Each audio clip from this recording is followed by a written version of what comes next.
कि क्या आपको सच्चाई दिख नहीं रही है? इस देश में सिर्फ दो तरह के लोग सुरक्षित हैं आज। एक जो भाजपा का सत्ताधारी नेता है वो, और दूसरा जो उसका खरबपति मित्र है।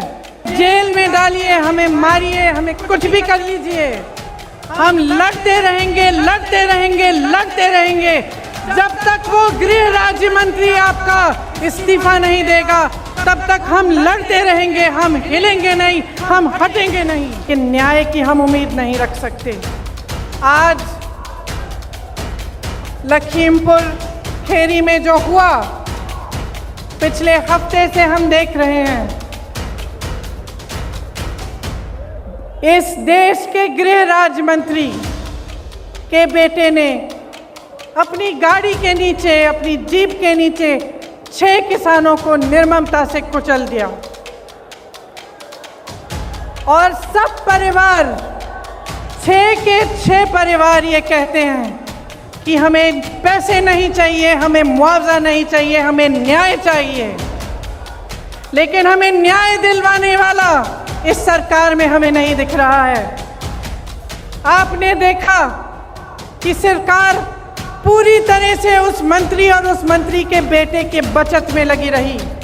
पुलिस और प्रशासन विपक्ष के नेताओं को रोकने में लगी थी।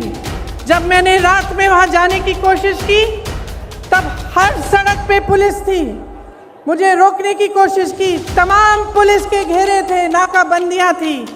जो परिवार है, पीड़ित परिवार है, उनके घरों में उन्हें नज़रबंद किया गया। लेकिन अपराधी को पकड़ने के लिए एक भी पुलिस वाला नहीं निकला। अपराधी के घर में उन्होंने निमंत्रण भेजा कि आप आकर हमसे बात करिए।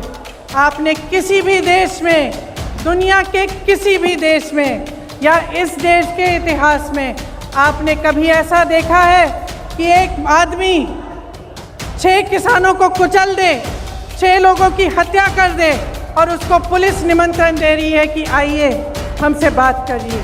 या देवी सर्वभूतेषु शक्ति रूपेण संस्थिता नमस्तस्यै नमस्तस्यै नमस्तस्यै नमो नमः। सर्वमंगल मांगल्ये शिवे सर्वार्थ साधिके शरणे त्र्यंबके गौरी नारायण नमोस्तुते। मेरे साथ कहिए, जय माता दी, जय माता दी, जय माता दी। मैं उपस्थित सभी नेतागण को यहाँ पे मैं उनका स्वागत करना चाहती हूँ। श्री भूपेश बघेल जी, श्री अजय कुमार लल्लू जी, श्रीमती आराधना मिश्रा मोना जी, श्री दीपेंद्र हुडा जी, श्री प्रमोद तिवारी जी, श्री सलमान खुर्शीद जी, श्री PL पुनिया जी, राजेश मिश्रा जी, अजय राय जी, श्री इमरान प्रतापगढ़ी जी, प्रदीप माथुर जी, विवेक बंसल जी, प्रदीप जैन आदित्य जी, दीपक सिंह MLC जी, जितेंद्र सिंह XMP, कमल किशोर कमांडो जी, किशोरीलाल शर्मा जी, मोहम्मद मुकीम जी, नदीम जावेद जी, राकेश सचान जी, सुप्रिया श्रीनेट जी, सोहेल अंसारी जी, जफर अली नकवी जी, पंकज मलिक जी, ब्रिजलाल खाबरी जी, श्री अनुग्रह नारायण सिंह जी, उपस्थित प्रदेश कांग्रेस के कमेटी के पदाधिकारी, फ्रंटल विभाग प्रकोष्ठ के पदाधिकारी, सभी जिला शहर अध्यक्ष, युवा, किसान, महिला और मीडिया के मेरे साथी, आप सबका इस सभा में बहुत बहुत स्वागत। जैसे मैंने कहा, नवरात्रि चल रही है। इस समय मुझे उचित लगा कि मैं आपसे अपनी दिल की बात कहूं। जो सच्चाई मैंने उत्तर प्रदेश में पिछले 2 सालों से देखी है, जब से मैं यहाँ पे काम कर रही हूँ, वो सच्चाई मैं आपके सामने रखना चाहती हूँ। शुरू में जब मैंने यहाँ काम करना शुरू किया तो एक घटना हुई यहाँ से कुछ ही दूर सोनभद्र में। इस घटना में 13 आदिवासी खेत में काम कर रहे थे। जब पुलिस प्रशासन की सहमति से कुछ लोग उनकी ज़मीन लेने की कोशिश कर रहे थे, वो लोग आए, ट्रैक्टर जीप लेके आए और उन्होंने मारपीट की, गोली चलाई और 13 आदिवासियों को शहीद किया। सोनभद्र में नरसंहार हुआ। जब मैं उनसे मिलने गई तो मेरे मन में एक बात बहुत स्पष्ट मुझे लगी। जिस परिवार के पास मैं जा रही थी, वे कह रहे थे हमें मुआवजा नहीं चाहिए, हमें पैसा नहीं चाहिए किसी सरकार का, हमें न्याय चाहिए। लेकिन दीदी, हमें न्याय की उम्मीद नहीं है। उसके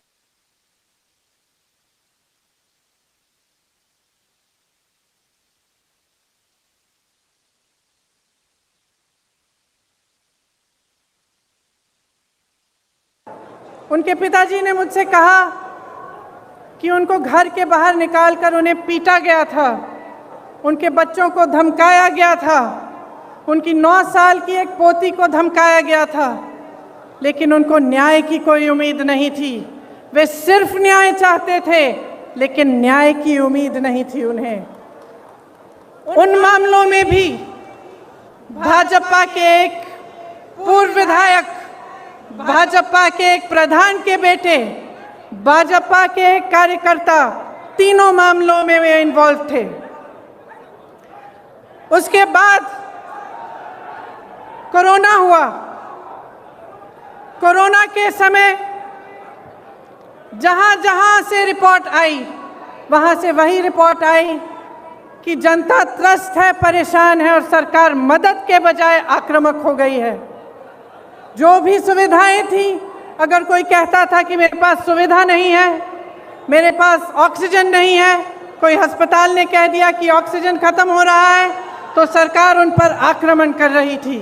उनको न्याय की उम्मीद नहीं थी, उनको ये उम्मीद नहीं थी कि ये सरकार संकट के समय उनकी मदद करेगी। उसके बाद हाथरस का हादसा हुआ, जिसमें आप सब ने देखा कि सरकार ने अपराधियों पर आक्रमण नहीं किया, सरकार ने अपराधियों को नहीं रोका, सरकार ने परिवार के सदस्यों को अपनी बेटी को की चिता जलाने से रोका। उनको ले भी नहीं गए साथ, पुलिस प्रशासन ने चिता जला दी। उस परिवार ने भी मुझे कहा कि दीदी, हमको न्याय चाहिए, लेकिन न्याय की हम उम्मीद नहीं रख सकते। आज लखीमपुर खेरी में जो हुआ, पिछले हफ्ते से हम देख रहे हैं। इस देश के गृह राज्य मंत्री के बेटे ने अपनी गाड़ी के नीचे, अपनी जीप के नीचे 6 किसानों को निर्ममता से कुचल दिया और सब परिवार, 6 के 6 परिवार ये कहते हैं कि हमें पैसे नहीं चाहिए, हमें मुआवजा नहीं चाहिए, हमें न्याय चाहिए। लेकिन हमें न्याय दिलवाने वाला इस सरकार में हमें नहीं दिख रहा है। आपने देखा कि सरकार पूरी तरह से उस मंत्री और उस मंत्री के बेटे के बचत में लगी रही। पुलिस और प्रशासन विपक्ष के नेताओं को रोकने में लगी थी। जब मैंने रात में वहां जाने की कोशिश की, तब हर सड़क पे पुलिस थी, मुझे रोकने की कोशिश की, तमाम पुलिस के घेरे थे, नाकाबंदियां थी। जो परिवार है, पीड़ित परिवार है, उनके घरों में उन्हें नज़रबंद किया गया, लेकिन अपराधी को पकड़ने के लिए एक भी पुलिस वाला नहीं निकला। अपराधी के घर में उन्होंने निमंत्रण भेजा कि आप आकर हमसे बात करिए। आपने किसी भी देश में, दुनिया के किसी भी देश में या इस देश के इतिहास में आपने कभी ऐसा देखा है कि एक आदमी 6 किसानों को कुचल दे, 6 लोगों की हत्या कर दे और उसको पुलिस निमंत्रण दे रही है कि आइए हमसे बात करिए। आपने कहीं ये देखा है? बताइए।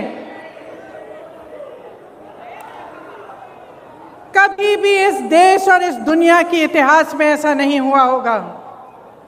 यहाँ के मुख्यमंत्री मंच पे बैठे हुए उस मंत्री का बचाव कर रहे हैं जिसके बेटे ने ऐसा काम किया है।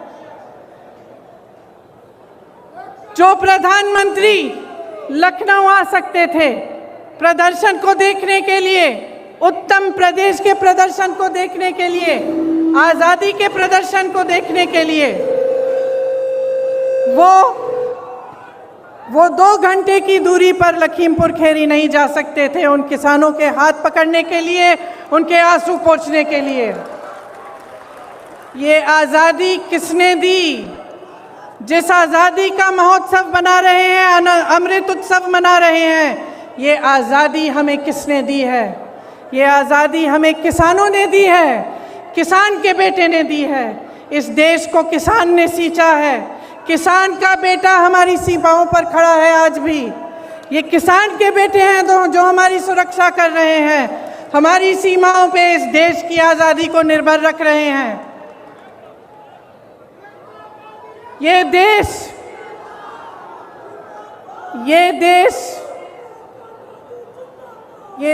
क्या है? ये देश एक आस्था है, एक उम्मीद है। इसी न्याय की उम्मीद पर इस देश को आज़ादी मिली। जब महात्मा गांधी जी आज़ादी की लड़ाई लड़ने के लिए गए तो उनके दिल में ये था कि मेरी जनता को, मेरे लोगों को, मेरे देश के किसानों, दलितों, मेरे देश की महिलाओं को, देश के गरीबों को न्याय मिलना चाहिए। न्याय पर हमारा संविधान आधारित है, लेकिन इस देश में न्याय की उम्मीद सब छोड़ चुके हैं। तो मैं आपसे कहना चाहती हूँ कि जब लखीमपुर खीरी में मैं शहीद नक्षत्र सिंह जी के घर गई, उन्होंने मुझे बताया कि उनका बेटा सीमा सुरक्षा बल में दाखिल हुआ है। जब मैं अगले परिवार से मिलने गई तो मुझे बताया गया कि उनके तमाम भाई बहन सेना में देश की सुरक्षा करते हैं।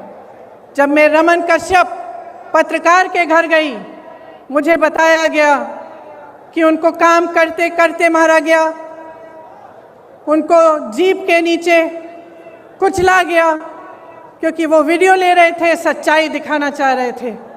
सारे परिवारों ने यही कहा कि हमें न्याय मिलने की उम्मीद नहीं है। तो अगर हमारे देश में कोई कुचला जाता है, किसी के प्रति हिंसा होती है, किसी पर अत्याचार होता है और उसको न्याय मिलने की उम्मीद नहीं होती, तो किसके पास जाएगा?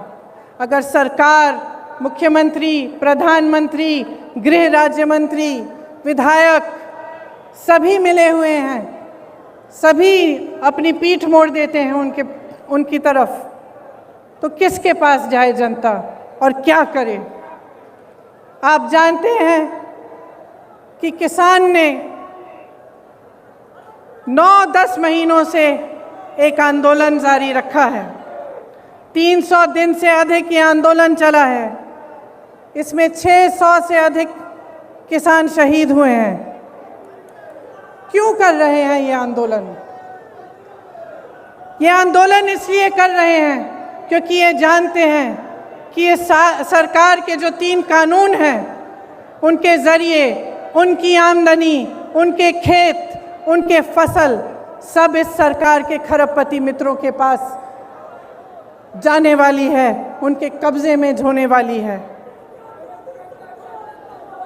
मोदी जी के अरबपति मित्रों ने पिछले साल हिमाचल से सेब 88 रुपए किलो में खरीदा था। इस साल वही सेब 72 रुपए किलो में खरीद रहे हैं और सबकी मजबूरी हो गई है कि वो सेब का दाम घटाएं। किसान की लागत बढ़ गई है, क्योंकि फसल की कीमत तय करने का फैसला आप खरबपति कर रहे हैं। इसीलिए मनचाहे ढंग से कीमत घटा दी गई। ये स्थिति पूरे देश में होगी। जब इनके कानून लागू होंगे तो आपकी खेती, आपके फसल सब आपसे छीना जाएगा। मोदी जी ने जो आंदोलन कर रहे थे उन किसानों के बारे में क्या कहा? उन्हें आंदोलनजीवी कहा, आतंकी कहा, योगी जी ने उपद्रवी कहा, धमकाने की कोशिश की। इसी गृह राज्य मंत्री ने धमकाकर कहा कि मैं 2 मिनट में तुम्हें सबक सिखा दूंगा। आंदोलन करने की कोशिश की तो 2 मिनट में सबक सिखा दूंगा। दुनिया के कोने कोने तक हमारे प्रधानमंत्री घूम सकते हैं, अमेरिका जा सकते हैं, जापान जा सकते हैं, देश देश में भ्रमण कर सकते हैं, लेकिन अपने किसानों से बात करने के लिए अपने घर से मात्र 10 किलोमीटर दूर दिल्ली के बॉर्डर तक नहीं जा सकते।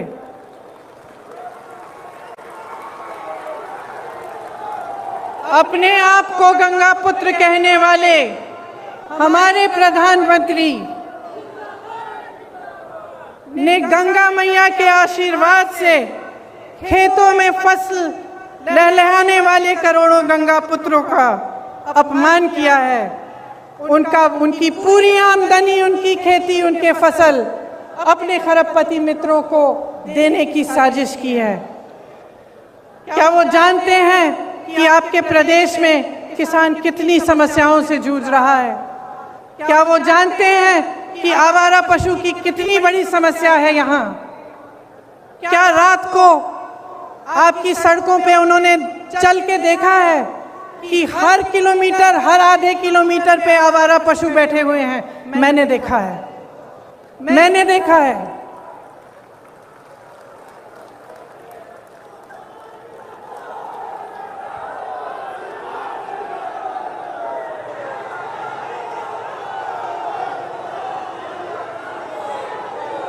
किसानों की बिजली के दाम 3 बार बढ़ा चुके हैं।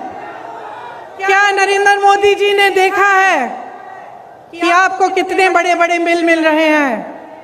कि जब आपको बिजली नहीं मिल रही है फिर भी आपको बिजली के बिल मिल रहे हैं। क्या प्रधानमंत्री जी ने देखा है, कुछ कहा है इसके बारे में?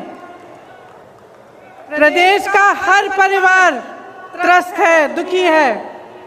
धान और गेहूं का दाम नहीं मिलता, यूरिया खाद बेहद महंगा हो गया है, जीएसटी, खेती के जो खेती में काम करने के इंस्ट्रूमेंट होते हैं उन पर भी जीएसटी लगा रखी है। 100 रुपए का पेट्रोल, 90 रुपए का डीजल, 900 रुपए में रसोई का गैस,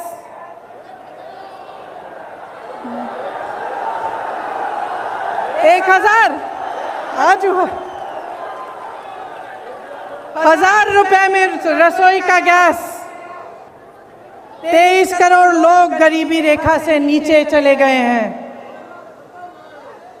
कोयला खत्म हो रहा है। बेरोजगारी चरम पे है। जहां जहां जाओ बेरोजगार युवा मिलते हैं। परसों मैं लखनऊ की एक बस्ती में गई। मैं इसलिए गई थी क्योंकि योगी जी ने एक ऐसे शब्द इस्तेमाल किए सफाई कर्मचारियों के प्रति, मेरी बहनों के प्रति, जो रोज सुबह अपने घर में झाड़ू मारती हैं, जो सफाई करते हैं, हमारे देश, हमारी शहरों को साफ रखते हैं, उनके प्रति उन्होंने अब शब्द कहे। तो मैं एक बस्ती में गई वाल्मीकि मंदिर में झाड़ू लगाने के लिए और उन सब से बात करने के लिए जो इस काम को अपनी आमदनी के लिए, अपने बच्चों को पढ़ाने के लिए करते हैं।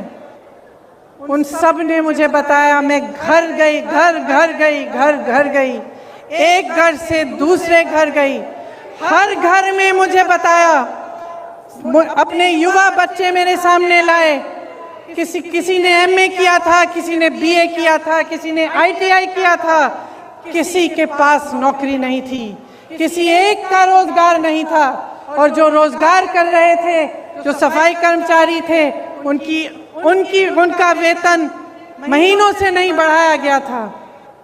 दुखी है जनता, त्रस्त है, नाराज भी है,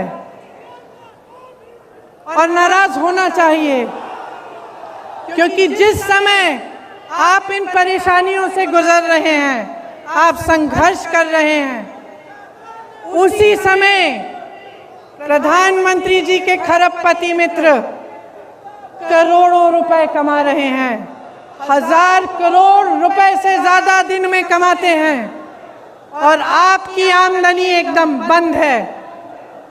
कोरोना के समय तमाम छोटे बिजनेस, छोटे व्यापारी, तमाम लोगों को अपने काम बंद करने पड़े, अपनी दुकानें बंद करनी पड़ी, अपने व्यापार बंद करने पड़े।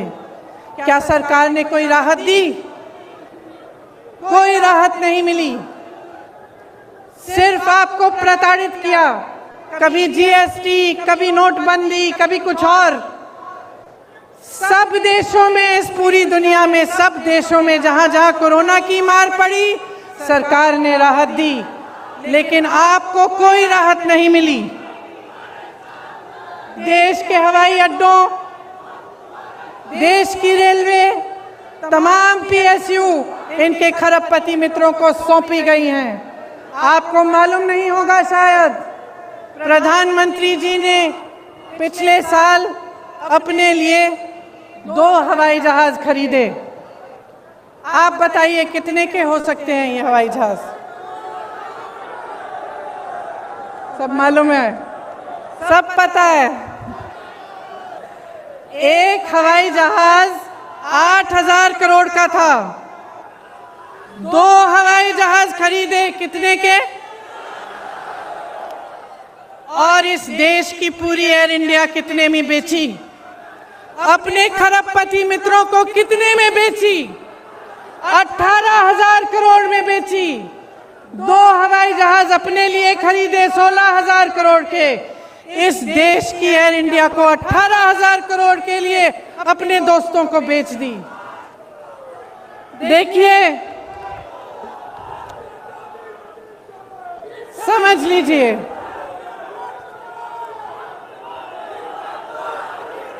समझ लीजिए, जब जब मैं बात करती हूं लोगों से, जब मैं लोगों से बात करती हूं, एक बात उभरती है कि हाँ, कुछ हो नहीं रहा है, कमाई नहीं है, रोजगार नहीं है, किसान त्रस्त है, नदियों के पास रहने वाला निषाद त्रस्त है, दलित त्रस्त है, महिला त्रस्त है, सब त्रस्त है। लेकिन दीदी, एक बात है कि मीडिया में बहुत आता है कि हम सुरक्षित हैं, तो मैं पूछना चाहती हूं कि क्या आपको सच्चाई दिख नहीं रही है? इस देश में सिर्फ 2 तरह के लोग सुरक्षित हैं आज। एक, जो भाजपा का सत्ताधारी नेता है वो, और दूसरा जो उसका खरबपति मित्र है। सिर्फ 2 तरह के लोग सुरक्षित हैं। इस देश में कोई धर्म का व्यक्ति सुरक्षित नहीं है, किसी भी जाति का व्यक्ति सुरक्षित नहीं है। इस देश में ना मजदूर सुरक्षित है, ना मल्ला सुरक्षित है, ना निषाद सुरक्षित है, ना दलित सुरक्षित है, ना गरीब सुरक्षित है, ना अल्पसंख्यक सुरक्षित है, ना मेरी महिला बहनें सुरक्षित हैं। इस देश में सिर्फ प्रधानमंत्री, उनके मंत्रिमंडल के लोग, उनकी पार्टी के लोग जो सत्ता में हैं वो सुरक्षित हैं, और उनके जितने भी खरबपति अमीर मित्र हैं वो सुरक्षित हैं। इस बात को सही ढंग से पहचानिए। ये देश नष्ट हो रहा है। इस बात को पहचानिए। जितने भी इश्तिहार बस स्टैंडों पे लग रहे हैं, बड़ी बड़ी होर्डिंग्स लग रही हैं, इनके पीछे जो सच्चाई है आप जानते हैं। आप जी रहे हैं उस सच्चाई को। आपका अनुभव है। आप बताइए, आपको फसल का दाम मिलता है? गैस सिलेंडर मिलता है आपको? भर पाती हैं आप? आपके बच्चों को रोजगार मिलता है? तो सच्चाई क्या है? और इस सच्चाई को बोलने से लोग डर क्यों रहे हैं? किस चीज से भय है? क्या हो जाएगा? समय आ गया है। चुनाव की बात नहीं है, अब देश की बात है।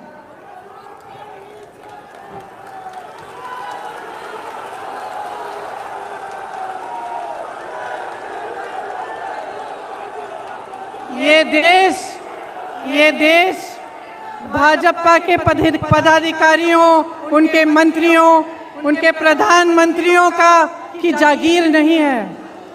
ये देश आपका देश है, आपका देश है। इस देश को कौन बचाएगा? कौन बचाएगा इस देश को?